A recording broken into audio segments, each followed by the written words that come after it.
Albina la girafe avait de grands yeux noirs, un long cou et 4 pattes bien solides. Elle aimait gambader sous le soleil de la savane.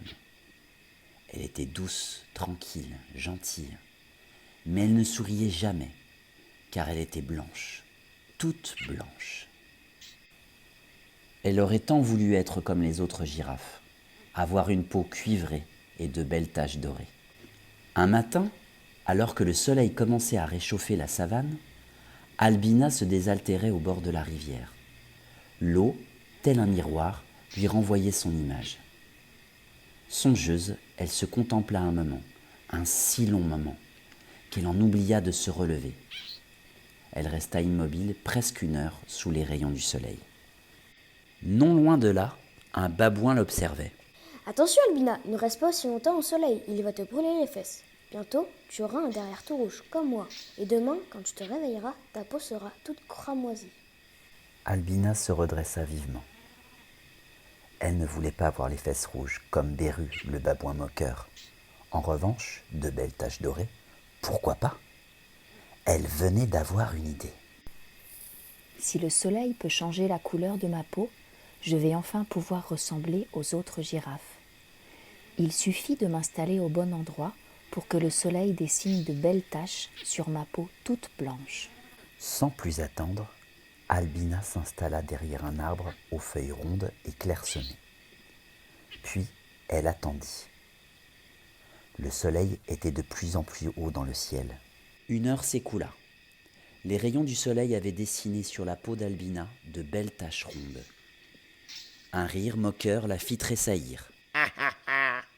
Albina, que t'arrive-t-il? Tu as envie de me ressembler? Très réussi ton pelage de léopard. Albina était vexée, mais elle ne se découragea pas. Elle attendit que les taches disparaissent et s'installa cette fois derrière de hautes herbes. Le soleil était de plus en plus chaud. 2 heures passèrent. Oh, mais c'est Albina la girafe. Comme c'est drôle. T'as les mêmes rayures que moi maintenant? C'était Rauque, le zèbre farceur. Albina ne voulait sûrement pas ressembler à un zèbre. 2e expérience ratée. Quelque temps après, elle se plaça fièrement sous des branches de fougères. Le soleil était maintenant brûlant. Un long moment s'écoula. Puis, un bruissement la fit sursauter. Malou l'autruche s'avançait avec grâce. Albina, ne reste pas si longtemps au soleil. Regarde, ta belle robe blanche est devenue toute striée. Très chic ton costume en plumes. C'est pour aller danser. Albina aimait bien Malou, mais ressembler à un plumeau, très peu pour elle. Elle commençait à se décourager. J'essaye une dernière fois. Se dit-elle. 3 jours plus tard, après avoir retrouvé sa peau blanche, elle choisit de se tenir sous les feuilles d'un grand acacia. Tout d'un coup, elle entendit des rires provenant de la rivière. S'esclaffait Taco, le crocodile. Très réussi ta peau de croco. Un peu ridicule mais super. C'est pour faire rire les copains? C'en était trop. Albina était désespérée. Elle n'avait réussi qu'à se ridiculiser auprès de tous les animaux.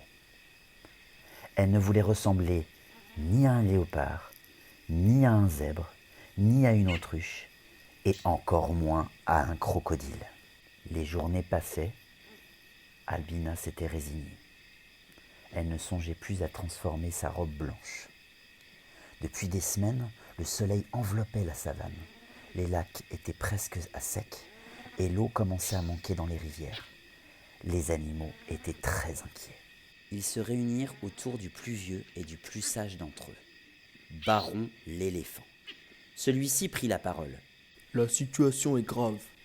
Nous devons quitter cette région et nous établir plus loin, là où nous trouverons de l'eau. Ce soir, nous allons tous nous rassembler et nous partirons quand la fraîcheur de la nuit sera installée. À la tombée de la nuit, tous les animaux de la savane étaient là. Le vieil éléphant s'avança et leur dit : Il faut quelqu'un pour nous guider, quelqu'un de grand, de sage, en qui nous avons tous confiance. Mais surtout, quelqu'un que tout le monde puisse voir dans la nuit noire. Les animaux se regardèrent. La couleur de leur pelage était fade et terne. Des bruns, des gris, des beiges, rien de bien lumineux. Soudain, une voix stridente s'éleva. cria Malou l'autruche. C'est elle qui peut nous conduire. Son pelage est si blanc qu'il brille dans la nuit. Le cortège se forma. Albina se retrouva à la tête de tous les animaux. Elle marchait dignement, consciente de l'importance de sa mission. Elle souriait dans la nuit. Elle était fière, très fière d'être toute blanche.